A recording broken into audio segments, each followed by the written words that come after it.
تو یہ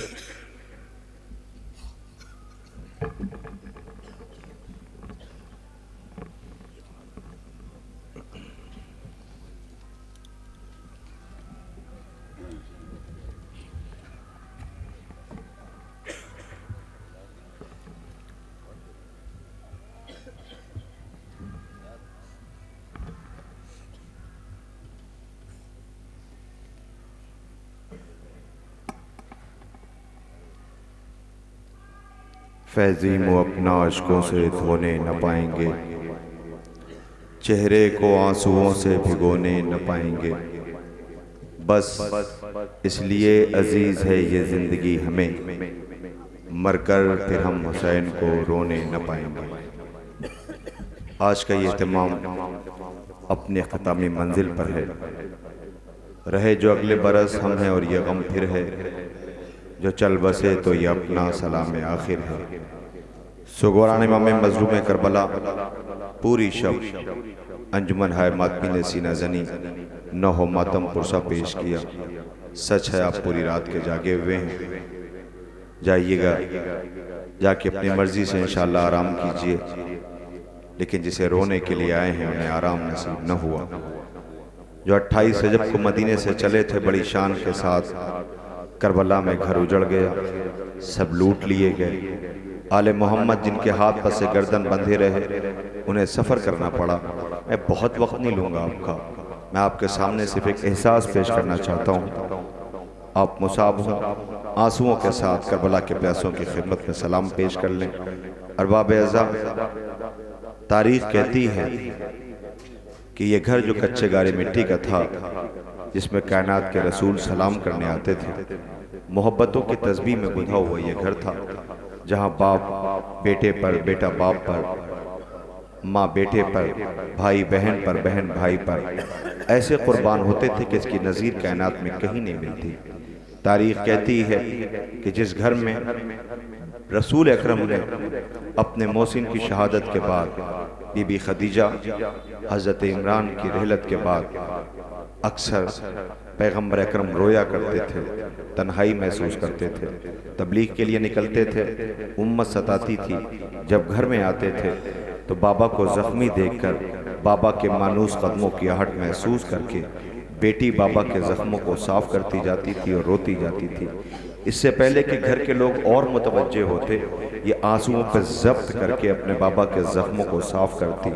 پیغمبر روتے ہوئے کہتے تھے، فاطمہ اپنے باپ کی ماں ہے، سوچو جس نے اتنی ناز برداری کی امت نے اسے دیا کیا۔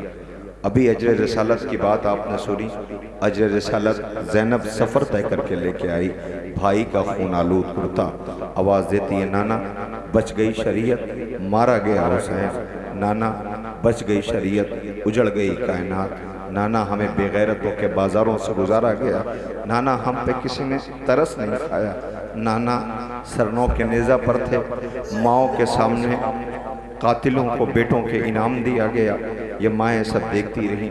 میں آپ کے سامنے، آپ آمادہ ہو گئے، آپ کی آنکھیں نم ہو گئی، میں نے کہا نا بہت وقت نہیں لوں گا، بس ایک احساس پیش کرنے کے لیے میں نے اتنے منظر آپ کے سامنے پیش کر دیے۔ سوگواروں، ایک بات کہنے کا دل آ گیا، سن لے کلیجہ پھٹ جائے گا۔ تاریخ کے بعد رسول اسی گھر سے ایک چادر ہے جو بازار میں کئی دفعہ آئی۔ میں نے کیا کہا آپ سے؟ ایک چادر ہے جو بازار میں کئی دفعہ گروی کے لیے آئی۔ تاریخ کہتی ہے اسی در پہ کہ یتیم ایک سال بیٹھا ہوا، اس نے سوال کر لیا۔ بیت الشرف والی شہزادی تڑپ گئی، آواز فضہ کون آیا؟ کہ بی بی ایک یتیم بیٹھا ہوا ہے۔ آواز فضہ گھر میں کا کچھ بھی نہیں ہے، کہ یہ چادر بی بی لے کر کے آئی۔ در پہ سلمان فارسی بیٹھے ہوئے تھے، چادر دکھائی، آواز دیا سلمان اسے بازار میں لے جا کے گروی رکھ دو۔ روتا ہوا سلمان پیون والی چادر اٹھاتا ہے، بازار میں اپنے دوش پہ رکھ کے پورے دن بازار کے چکر لگاتا رہا۔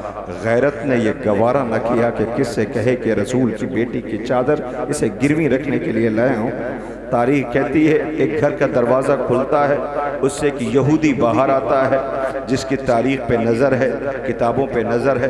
اس نے سچے سلمان کو دیکھا، آواز دیا اس گھر کے تم ہو، تمہاری سچائی کی زمانہ قسمیں کھاتا ہے کہ تم چادر جو اپنے دوش پہ لے کے جا رہے ہو ٹھہر جاؤ۔ وہ گیا اپنے گھر سے، اس نے تورات نکالی، کتاب لے کے آیا، چادر دیکھی، آواز یہ کس کی چادر ہے؟ کہ رسول کے بیٹی کی چادر ہے۔ کہ سلمان یہ دیکھو ہماری کتاب میں لکھا ہوا ہے کہ مسلمانوں کے آخری رسول کی بیٹی کی چادر بازار میں آئے گی۔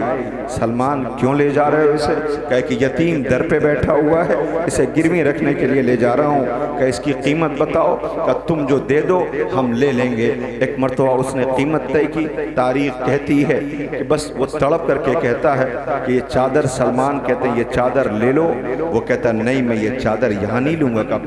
کہ چلو مسجد نبوی میں، سلمان اور یہ یہودی مسجد نبوی میں آیا، صحابہ بیٹھے ہوئے تھے۔ ایک مرتبہ اس نے کہا یہ رسول کی بیٹی کی چادر ہے، اس میں پیمند لگے ہوئے ہیں، سلمان بازار میں لایا تھا، تم گواہ رہنا میں یہ چادر لے رہا ہوں۔ بس جیسے ہی معاملہ طے ہوا، پیسے طے ہوئے، وہ چادر دینا چاہتا تھا یہودی کا یہ چادر لے لو۔ یہی تو قیامت کا فقرہ جو میں آپ سے عرض کرنا چاہتا ہوں۔ ایک مرتبہ اس نے کہا کہ دیکھو میں کلمہ پڑھ کے اب مسلمان ہو گیا ہوں، ان کی انکساری کے اوپر۔ سلمان کہتا یہ چادر تو لے لو۔ وہ رو کے کہتا سلمان تو نے انصاف نہیں کیا، جب میں یہودی تھا تب تو میں نے چادر کو ہاتھ نہیں لگایا، اب میں مسلمان ہو گیا ہوں تو اس چادر کو کیسے ہاتھ لگاؤں؟ دل چاہتا ہے پوچھوں یہی تو چادر ارے زہرا کی بیٹی کے سر پہ تھی جسے مسلمانوں نے نیزہ مار کے چھین دیا۔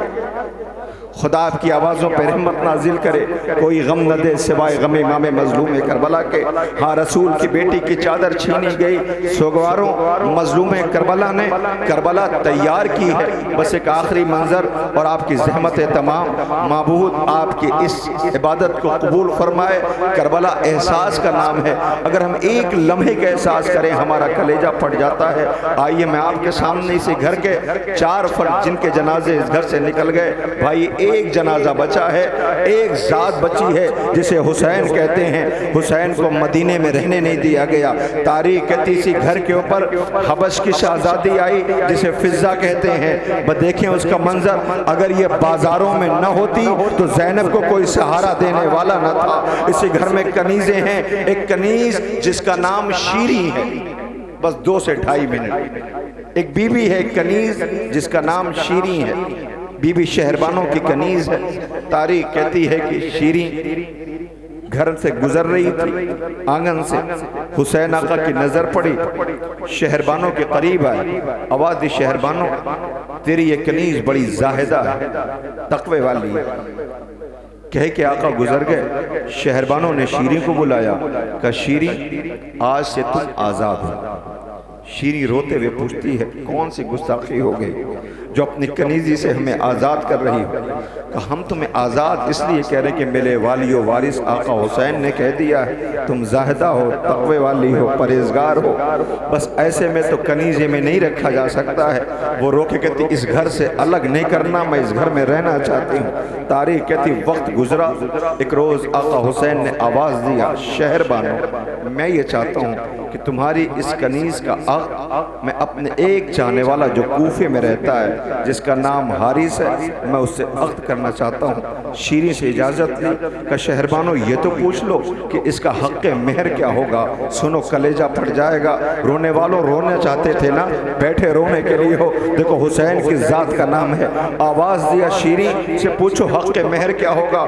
رو کے کہتی ہے دنیاوی دولت سے کوئی سروکار نہیں ہے، میں اس گھر میں رہی ہوں جہاں میں نے فاقے دیکھے ہیں، جہاں میں نے انکساری دیکھی ہے، جہاں یتیموں کا پیٹ پلتے ہوئے دیکھا ہے، دنیاوی دولت سے کوئی سروکار نہیں ہے۔ آواز دی حق مہر بتا دو کہ میرے شوہر سے اتنا کہہ دینا کہ حق مہر شیریں کا یہ ہے کہ میں اس گھر سے الگ ہو جاؤں گی، مہر کا حق یہ ہے کہ وہ سال میں ایک بار ضرور اس گھر والوں کی زیارت کے لیے لے کر کے آئے۔ لو حق مہر ہو گیا، شیریں اس گھر سے رخصت ہو گئی، کوفے کوفے پہنچ گئی، ہر سال زیارت کے لیے اس گھر میں آیا کرتی تھی۔ تاریخ کہتی سن 60 ہجری کوفے سے اس گھر میں زیارت کے لیے آئی، مل کے جا رہی تھی، رخصت ہو رہی تھی۔ ایک مرتبہ حسین آقا آئے، آواز دیا شیریں اب تم نہیں آؤ گی، ہم آئیں گے۔ شیریں اب تم نہیں آؤ گی، ہم آئیں گے۔ شیریں نے کہا آقا آپ آئیں گے پھر تو میرا گھر جنت بن جائے گا۔ آواز دیا شیریں میں اکیلے تھوڑی آؤں گا، میرے ساتھ میرا عباس آئے گا۔ شیریں کہتی ارے میں تمہارا گھر پھر جنت بن جائے گا۔ آواز دیا شیریں صرف عباس نہیں آئے گا، اکبر بھی آئے گا، قاسم بھی آئیں گے، اور محمد بھی آئیں گے۔ اللہ اکبر۔ شیریں کہتی آقا رخصت کرنے کے بعد اتنی محبت، میرے گھر آؤ گے؟ رخصت ہو کے جانا چاہتی تھی۔ کہا شیریں میں اکیلے بنی ہاشم کو لے کے تھوڑی آؤں گا، زینب بھی آئے گی، سوم بھی آئے گی، رباب بھی آئے گی، لیلا بھی آئے گی۔ لو شیریں خوشی خوشی رخصت ہو جاتی ہے، کوفے پہنچ گئی، اپنے شوہر سے کہتی میرا گھر جنت بن جائے گا، مدینے والے میرے گھر آئیں گے۔ اہتمام میں لگ گئی۔ تاریخ کہتی وقت کاٹے نہیں کٹتا تھا شیریں کا۔ ایک روز کوفے میں ایک شور بلند ہوتا ہے، شیریں کہتی حارث لگتا ہے میرا آقا آ گیا۔ یہ شور و غل لگتا ہے کوفے والوں کو خبر مل گئی۔ لو سوگواروں حارث کو بھیجتی، حارث جاؤ دیکھ کے آؤ، لگتا ہے میرا آقا آ گیا۔ حارث باہر گیا، دیکھا پورا کوفہ در کوفہ کی طرف ہے، کچھ قیدی ہیں جو لائے گئے ہیں، نو کے نیزہ پہ سر ہیں، کچھ شریف بیبیاں ہیں جو بالوں سے پردہ کیے ہوئے ہیں، ایک ضعیف ہتکڑیوں بیڑیوں میں ہے، اس میں ایک چھوٹی سی بچی ہے جو بہت پیاسی معلوم ہوتی ہے۔ روتا ہوا گھر میں آیا اور روز شیریں سے کہا شیریں تیرے مہمان تو نہیں آئے، مگر ہاں کچھ آئے ہیں جو پیاسے معلوم ہوتے ہیں۔ ایک بچی ہے جس کے کان زخمی ہیں، رخسار پہ نشان ہیں، بہت پیاسی معلوم ہوتی ہے۔ شیریں کہتی تو جلدی کرو، میری آقا زادی نے منع کیا تھا کہ کبھی قیدیوں کا تماشا دیکھنے نہ جانا، میں ضرور چلتی، یہ پانی اور کھانا لے جا کر اس بچی کو دے دینا اور اسے کہہ دینا مدینے والوں کے حق میں دعا کر دے۔ یہ پانی لے کر کے آیا، جیسے اس بچی کے قریب پہنچا، بچی نے معصوم لہجے میں آواز دیا اتنا بتا دو یہ صدقہ ہے یا ہدیہ ہے؟ یہ روتا ہوا واپس لوٹ کے آ گیا، جواب نہ تھا۔ شیریں نے دیکھا، آواز دیا تم روتے ہوئے واپس کیوں آ رہے ہو؟ ہم نے تمہیں پانی اور کھانا لے کے بھیجا تھا، کھجوریں لے کے بھیجا تھا۔ آواز دیا شیریں کیا کروں؟ اس بچی نے سوال کچھ ایسا کر لیا ہے۔ کیا سوال کیا؟ کہ وہ پوچھ رہی ہے صدقہ ہے یا ہدیہ ہے؟ شیریں کے ہاتھ سے وہ پانی چھوٹ گیا، کلیجہ پکڑ کے زمین پہ بیٹھ گئی۔ آواز دیا مدینے والوں کی خیر ہو، ارے زمین پہ ایک ہی گھرانہ ہے جو یہ سوال کر سکتا ہے، ایک ہی گھرانہ ہے جو یہ سوال کر سکتا ہے۔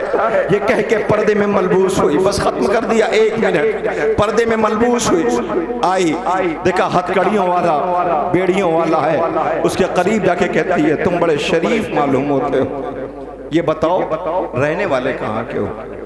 اس نے کہا ہم رہنے والے مدینے کے ہیں۔ کلیجہ پکڑ لیا کہ مدینے میں کہاں کے رہنے والے ہو؟ کہ یہ سوال ہم سے نہ کرو۔ کہ پھر کس سے کریں؟ کہ وہ جو بیبیاں ہیں وہاں چلی جاؤ۔ شیریں ان بیبیوں کی طرف بڑھنے لگی۔ ایک بیبی تھی جو چاندی جیسے بالوں والی بیبی کے پیچھے سر چھپا رہی تھی، سمجھ گئے وہ کون تھی؟ اس نے آتے ہوئے دیکھا، غیرت سے گڑی جاتی تھی۔ جیسے یہ بیبی قریب آئی، آواز دیا ہم نے سنا ہے تم مدینے کے رہنے والے ہو؟ کہا ہاں ہم مدینے کے رہنے والے ہیں۔ پوچھتی ہے مدینے میں تم کسے جانتے ہو؟ ایک مرتبہ اس بی بی نے آواز دیا تم بتاؤ تم کسے جانتی ہو؟ کہا وہاں ہماری شہزادی رہتی ہے۔ یہ بی بی پوچھتی تمہاری شہزادی کا نام کیا ہے؟ ختم ہو گیا مسائب، بیٹھ کے روتے رہنا۔ کہ تمہاری شہزادی کا نام کیا ہے؟ ایک مرتبہ اس بی بی نے داہنی طرف دیکھا، بائیں طرف دیکھا، سامنے دیکھا، رو کے کہتی اگر یہ نامحرموں کا مجمع نہ ہوتا تو میں اپنی شہزادی کا نام ضرور بتاتی۔ ایک مرتبہ اس بی بی نے اپنے چہرے سے بالوں کو ہٹایا، آواز دیا شیریں تم نے پہچانا کہاں؟ ارے میں زینب ہوں۔ اتنا سننا تھا شیریں تڑپ گئی، سروں کی طرف دوڑی ہوئی آئی جہاں حسین آقا کا سر تھا۔ آواز دیا آقا وعدہ تو کیا تھا مگر یہ نہ بتایا تھا ایسے آگے ارے ہم نے تیاریاں کی تھی، ہائے وہ اکبر کا سر، ہائے وہ عباس کا سر، اے آقا شیریں کیوں کر زندہ رہ جائے، اے حسین آقا ارے ہم نے کیسے وقت گزارا ہے، ہمیں کیا پتا تھا آپ اس عالم میں آؤ گے، ہائے شیریں کیوں کر زندہ ہے، اے حسین آپ کی غربت کو سلام، آپ کی مظلومی پہ دنیا آنسو بہا رہی ہے، اللہ حسین کی 4 برس کی بیٹی جس کی پیاس نے شیریں کو ملوا دیا، ہائے سکینہ واہ مظلومہ واہ حسینہ واہ غربتہ، اللہ لعنت اللہ علی قوم الظالمین سیعلم الذین ظلموا ای منقلبین ینقلبون، انا للہ و انا الیہ راجعون۔ پروردگار تجھے واسطہ ہے محمد و آل محمد کا، ہماری اس مختصر سی عبادت کو قبولیت کا شرف عنایت فرما۔ بار الہ تجھے واسطہ ہے اہل بیت طہار علیہ السلام کا، جن حضرات نے بیبیوں کے زخموں کا مرہم، یہ آنسو، یہ اہتمام عزا، یہ شب داری، یہ جلوس عزا کیا، معبود تجھے واسطہ اہل بیت طہار علیہ السلام کا، معبود ان سب کی جان مال عزت و آبرو کی حفاظت فرمانا، معبود توفیقات میں مزید اضافہ ہو تاکہ عزائے سرکار سید الشہداء کا اہتمام کر سکے، معبود دعا میں دعا یہ ہے اس اہتمام کے صدقے میں مرنے سے پہلے کربلا مولات بات عالیات کی زیارت سے مشرف فرمانا، بار الہ تجھے واسطہ اہل بیت طہار علیہ السلام کا، پرچم اسلام کو سربلندی عطا کر، دشمنان اسلام کو نیست و نابود کر دے، اے میرے اللہ پردے کے وارث، اس غم کے وارث، وارث سرکار حسین سرکار ابا عبداللہ حجت دورہ کے ظہور میں تعجیل فرما، ہم سب کو ان کے آوان و انصار میں شمار فرما۔